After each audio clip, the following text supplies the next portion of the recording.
اللہ اللہ۔ بسم اللہ الرحمن الرحیم۔ السلام علیکم میری بہت پیاری یوٹیوب فیملی، کیسے ہیں آپ سب لوگ؟ امید کرتی ہوں کہ ٹھیک ٹھاک ہوں گے۔ اللہ پاک آپ سب کو یوں ہی خوش و خرم رکھے، صحت زندگی کے ساتھ، آمین یا رب العالمین۔ آج کی میری یہ ویڈیو بہت زیادہ امپورٹنٹ ہے ان تمام لوگوں کے لیے کہ جنہوں نے حج یا عمرہ کی نیت کی ہے، ماشاءاللہ۔ تو آپ نے جان کر جانا ہے کہ جب آپ احرام میں ہوں گے، جب آپ نے نیت کر لینی ہے تو آپ پر کیا پابندیاں، کیا احتیاطیں لازم ہیں، تاکہ جب آپ اتنے انتظار کے بعد اور اتنا پیسہ لگا کے اور اتنی دور سے اور اتنی تڑپ لے کے جب آپ وہاں پر پہنچیں تو جو عبادات کریں تو وہ آپ کی ان غیر احتیاطی کی وجہ سے یا پابندیوں کو صحیح سے فالو نہ کرنے کی وجہ سے ضائع نہ ہو جائیں۔ تو آپ نے یہ کون سی باتوں کو اپنے ذہن میں رکھنا ہے، میں الگ الگ بتاؤں گی۔ مرد اور عورت دونوں کے لیے الگ الگ احتیاطیں ہیں جو کہ آپ نے نوٹ ڈاؤن کرنی ہے، اپنے ذہن میں رکھنی ہے۔ جب بھی آپ احرام میں ہوں گے تو آپ نے ان تمام چیزوں کو، تمام باتوں کو فالو کرنا ہے۔ آگے بڑھنے سے پہلے میں آپ سب سے کہوں گی میرے چینل کو کر دیجئے سبسکرائب اور ضرور وزٹ کیجئے۔ میرے چینل پر ملیں گی آپ کو حج اور عمرہ سے متعلق ہر قسم کی، ہر طرح کی معلومات جو کہ آپ کو ہیلپ فل ہوں گی آپ کے تمام ڈیورنگ سفر کے۔ آتی ہوں میں اپنے ٹاپک کی طرف۔ سب سے پہلے تو آپ سب کو یہ چیز ذہن میں رکھنی ہے کہ مرد نے جب احرام پہننا ہے تو کوئی سلی ہوئی چیز، کوئی سلا ہوا کپڑا نہیں پہننا۔ یہ احرام دو کپڑوں پر، دو چادروں پر مشتمل ہے۔ مرد کا احرام سلا ہوا نہیں ہوتا، جبکہ عورتوں کا کوئی مخصوص احرام نہیں ہے۔ جو ان کا حجاب ہے، جو ان کا پردہ ہے، وہی ان کا احرام ہوتا ہے۔ اب مرد حضرات کو اس چیز کا بہت زیادہ خیال رکھنا ہے کہ جب وہ نیت کریں گے احرام پہن کر تو اس کے بعد انہوں نے اپنے سر پر کچھ نہیں رکھنا، کوئی ٹوپی نہیں پہننی۔ کبھی ایسا ہو کہ آپ نے ٹوپی پہن رکھی ہے پہلے اور جب آپ نیت کر بیٹھے ہیں اور آپ نے وہ ٹوپی سر سے نہیں اتاری ہے تو پھر دم واجب ہو جائے گا۔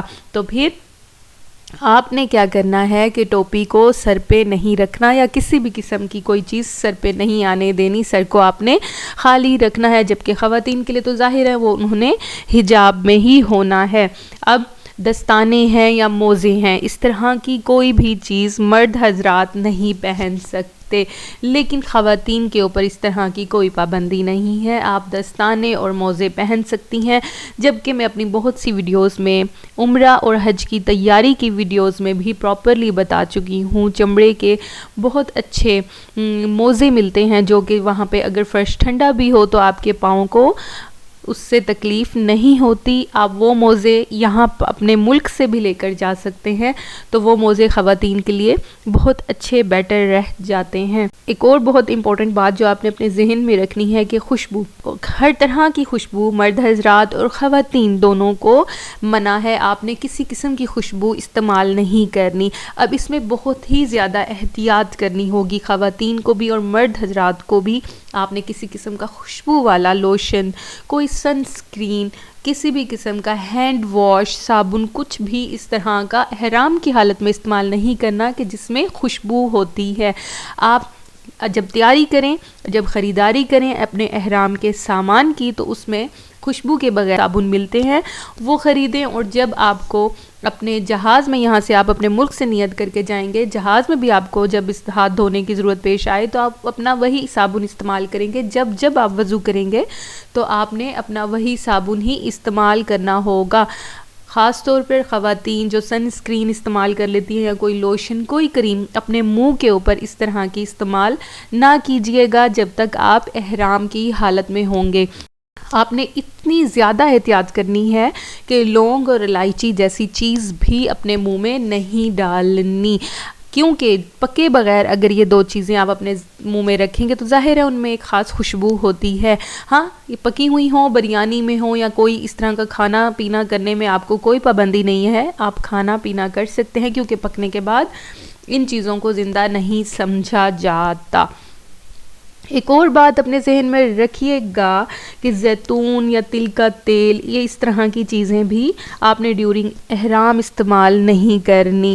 بال اور ناخن خیال کیجئے گا کہ احرام کی حالت میں آپ نہ کاٹیں. ہاں ایک اور بات ہے کہ جب آپ احرام میں ہوں گے اور آپ کا عمرہ کمپلیٹ نہیں ہوا ہے، ابھی آپ احرام کی پابندیوں سے باہر نہیں آئے ہیں، تو آپ نے کسی اور کے بھی بال نہیں کاٹنے، نہ ہی اپنے. جیسا کہ صحیح کر رہے ہیں، صحیح ابھی آپ کی کمپلیٹ نہیں ہوئی ہے، آپ کے ساتھی کی صحیح کمپلیٹ ہو گئی ہے اور وہ آپ کو کہے کہ میرے بال تھوڑے سے جیسے حلق کرنا ہوتا ہے وہ کاٹ دیں، تو آپ نے جب تک آپ کی پابندی ختم نہیں ہوتی احرام کی، جب تک آپ کا عمرہ کمپلیٹ نہیں ہوتا، تو آپ نے اس کے بھی بال نہیں کاٹنے. یہاں پر ایک احتیاط میں خواتین کو بتانا چاہوں گی کہ جیسے ہی ان کا عمرہ کمپلیٹ ہوتا ہے، صحیح کر لیتے ہیں، صحیح کے بعد وہ حلق کرتی ہیں، بال کاٹتی ہیں، تو وہ بال کاٹ کر اسی جگہ پر بے احتیاطی کے ساتھ اس طرح نہیں پھینک دینی ہیں. ویسے تو وہاں پر ڈرمز پڑے ہوئے ہیں کہ آپ اگر بال وغیرہ کاٹ رہے ہیں وہ اس کے اندر ڈال دیں، تو آپ نے ان بالوں کا اس چیز کا اپنے ذہن میں رکھنا ہے کہ جس طرح سے خواتین کا پردہ ان کے سر کے بالوں کا، اس طرح سے جب ان کے بال کاٹ دیے جاتے ہیں تو ان کٹے ہوئے بالوں کا بھی اتنا ہی پردہ ہے. تو ان بالوں کو احتیاط سے ایک طرف پھینک دینا ہے، یا پھر اگر میں تو ٹیشو پیپر تھا اس کے اندر وہ رکھ لیے تھے اور میں واپس اپنے ساتھ روم میں لے آئی تھی. جس طرح سے ڈسکارڈ کرنے ہیں آپ کر دیں بعد میں، لیکن ان بالوں کے ساتھ آپ نے اس طرح نہیں کرنا کہ اس جگہ پر آپ ایسے ہی بال جو ہیں اپنے پھینک دیں. احرام کی حالت میں کسی قسم کا شکار الاؤ نہیں ہے. میاں بیوی کی آپس کی پابندیاں بھی قائم رہیں گی. امید کرتی ہوں کہ میری یہ ویڈیو آپ سب کے لیے بہت ہیلپ فل ثابت ہوگی. اس کے علاوہ کوئی بھی کوسچن آپ کے ذہن میں ہو تو آپ کمنٹ سیکشن میں اپنی رائے کا اظہار کر سکتے ہیں، کوسچن کر سکتے ہیں. میری دل سے دعا ہے کہ اللہ پاک آپ کے سفر میں آپ کی آسانیاں فرمائے، آپ کی تمام عبادات کو، آپ کی تمام دعاؤں کو قبول و منظور فرمائے. آپ جب بھی جائیں مجھ ناچیز کو اپنی دعاؤں میں ضرور یاد رکھ لیجئے گا. انشاءاللہ نیکسٹ ویڈیو میں آپ کو بتانے والی ہوں کہ آپ نے اگر کرنا ہے عمرہ حج پلان تو اپنے ذہن میں کن باتوں کو رکھنا ہے، تاکہ جانے سے پہلے آپ کو پتہ ہو اپنی ٹرانسپورٹیشن کے لیے آپ نے جتنے دن رہنا ہے، اپنا قیام آپ نے کس طرح سے پلان کرنا ہے، اپنی شاپنگ کو، اپنے پیسوں کو، اپنے کھانے کو، ایچ اینڈ ایوری تھنگ کے بارے میں آپ کی پلاننگ کو ڈسکس کروں گی، آپ کو بتاؤں گی. تو تب تک کے لیے دے دیجیے اجازت. And don't forget to subscribe my channel. Thank you so much. جزاک اللہ. سلامت رہیں. اللہ حافظ. اللہ اللہ اللہ اللہ اللہ